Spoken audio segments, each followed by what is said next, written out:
All right, man. Welcome back to the channel. Check out your boy Hood Films. What's good, man? You know we do filmmaking, we do music, we do all kind of shit over here, man. Thank y'all for coming back, hollering at your homie, like and subscribe. Look, I want to holler at y'all about a crazy situation that went down recently, man. You see about 4 people got shot down in Mexico. They came from South Carolina. I'm not sure if North Carolina was in it too, but South Carolina they came from, and they was going down there to actually get a thing called BBL. I think that's Brazilian butt lift.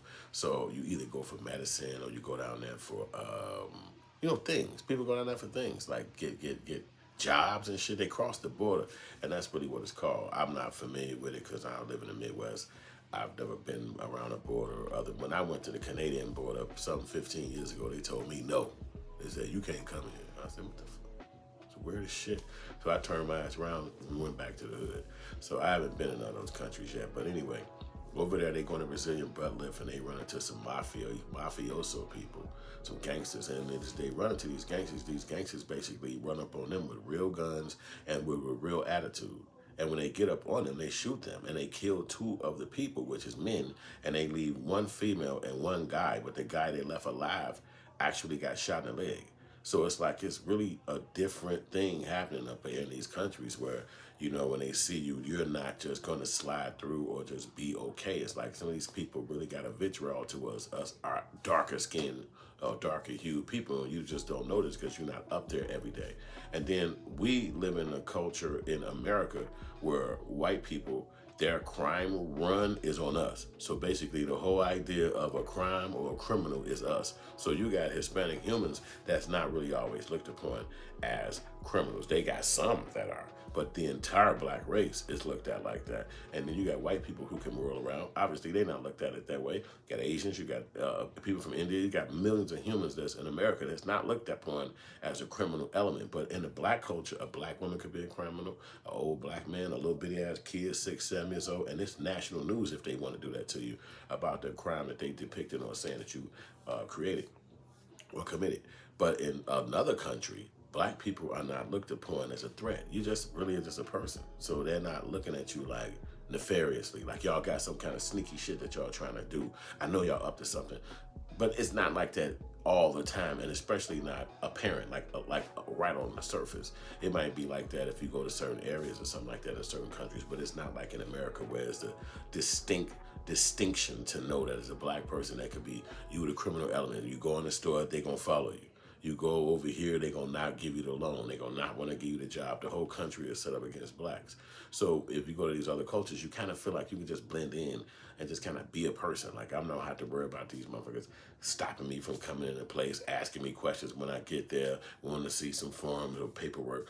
You don't really have to deal with that when you're out of the country. So that's what a lot of people have said over my years of listening to people talk over, that have been out the country. But now you go to these people and they go out the country and here comes some killers. They on their head. They looking at them like you about to die. And they kill them. And it's sad because it's like, what the fuck? You just murdered these black people? We like Mexico. We like Mexicans. Huh? They don't know how it is for us over here in America. So they look at it like you over here in my backyard, you in my spot, niggas on. And then they black people, so they probably looking at them like y'all American drug dealers. Now the news is saying that they thought that they were Haitian drug dealers. What? That's no fake. Haitians speak French or Hispanic words, I'm sure. Something like that. They don't speak English as good. So those people from South Carolina, they ain't speaking that much French. They're not speaking that much Spanish. So I don't think that they could have thought that they were that. But I do believe that by coming after them, it allows them to have a reason to take them down. And they don't have no guns. They're not traveling to another country with pistols and shit like that. They just want to go to the other country. And apparently millions of people go to other countries. Like this is a practice that I don't do it all the time. I don't even do it at all. But if you live in those regions and shit, you'll cross the river or cross the bridge to the other country to do what you got to do. See a girl, get some money, go hang out. They got the bar over there. They got the club over there. You going to the movies or whatever it is. You go fishing. It's just across the bridge. It's like you stay close to the border. So crossing the border is normal.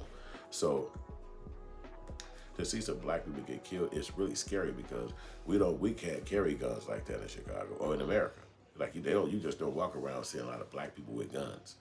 Even that guy John Morant right now under the radar because he had a gun. But you see white people, militias, and all kind of people with guns.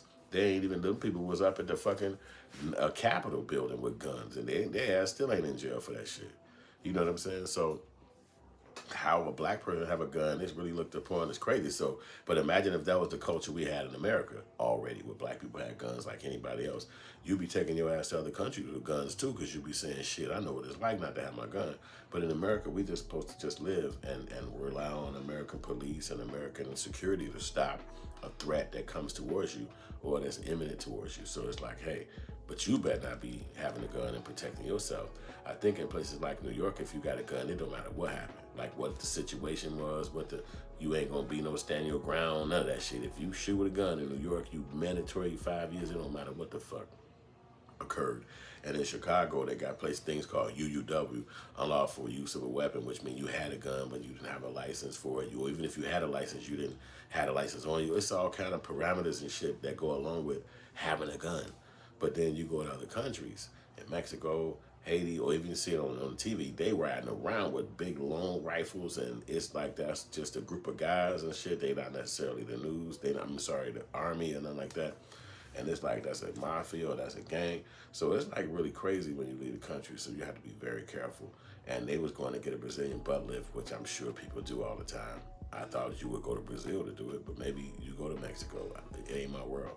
But you got some gangsters that saw them, and now they want to hurt them. And then it's like, how do you get away from that? How do you stop the gangsters from wanting to hurt you if they ride down on you with big long rifles and shit you can do?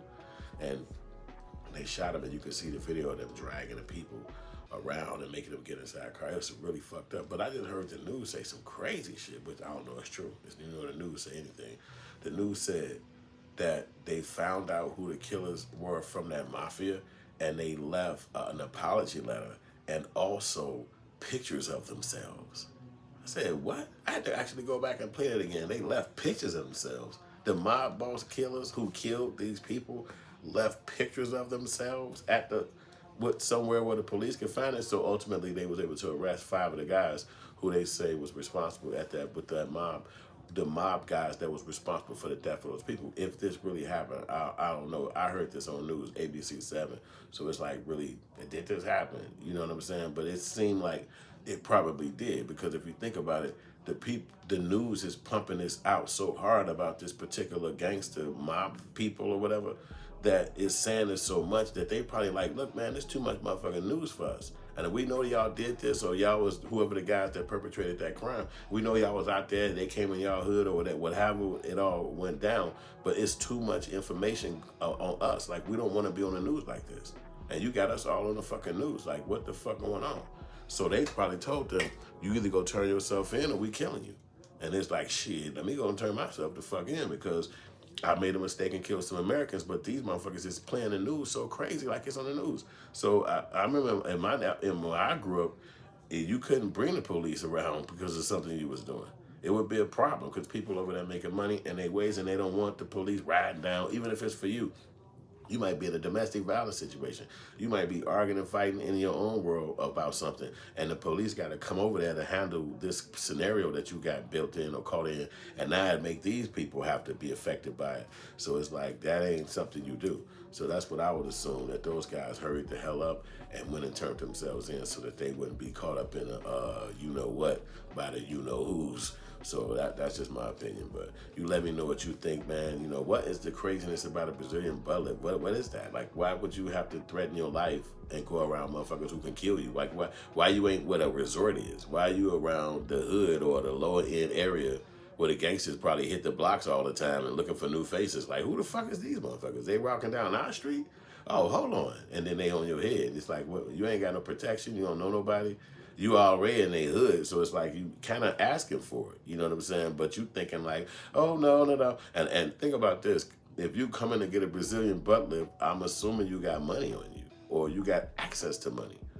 And so they're probably telling them, give me the money right now. Like, I don't have no fucking money. No, I'm not here for that. We can't. No, what the fuck you walking around our hood for? Give us the fucking money. Oh, you think we playing? Bop, bop, bop, bop. And it's like, yeah, you put yourself right in a predicament like that. So that's why I'm wondering, like, what the fuck is up with Brazilian butt lifts? What's up with going to these places? You let me know in the comment section, because I'm here to learn. Thanks for watching. Like, subscribe. This your boy Hood.